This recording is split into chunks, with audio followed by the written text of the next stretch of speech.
ეს ბარბარია, მას ახალი მეგობრები არ ჰყავს და ახლა გეტყვი რატომ და რას აკეთებს არასწორად. ჰეი! პირველი, ადამიანის გაცნობის შესაძლებლობებზე უარს ამბობს. ბარბარე, ხოლმე და ჩემი მეგობრები აუზე მივდივართ და ხო არ წამოვალ. მე და ჩემი მეგობრებიო, ვინ მეგობრები? უცხო ხალხი იქნება და ძალიან უხერხულად ვიქნები. რომ არ დამელაპარაკოს. აუ, არა ხოლმე მცალია. მეორე, ელოდება სხვას, რომ საუბარი წამოიწყოს. რა მეთქვი? უბრალოდ რა მეთქვი? ნებისმიერი რამ. გამარჯობა უთხარი. ან ამინზე გააკეთე კომენტარი. დედამისი მოიგითხე. მიცარა დედამისი ხო ხარ კარგად. უბრალოდ რა მეთქვი? მესამე, ახალ ადამიანებთან საუბრისას ნერვიულობს და სულ არასწორ რაღაცებს ამბობს. რას უსმენ? რა? რას უსმენ?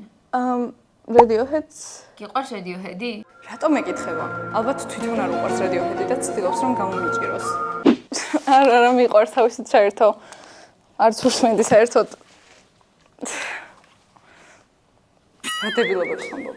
და რატომ ხდება ასე?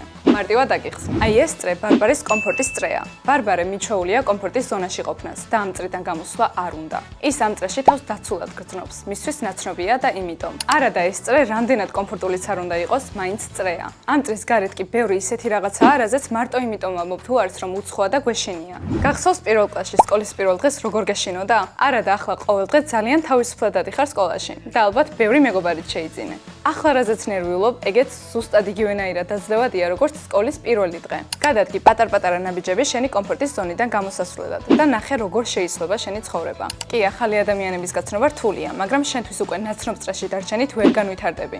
როცა წრიდან გამოდიხარ, იძენ ახალ გამოცდილებებს, ხვდები ახალ ადამიანებს და პიროვნულადაც იზრდები. კი, შეიძლება თავიდან არ გამოგივიდეს, მაგრამ მერე რა, თავიდან ცდი. და შენ გიჭირს მეგობრების გაჩენა. გაგვიწერე კომენტარებში.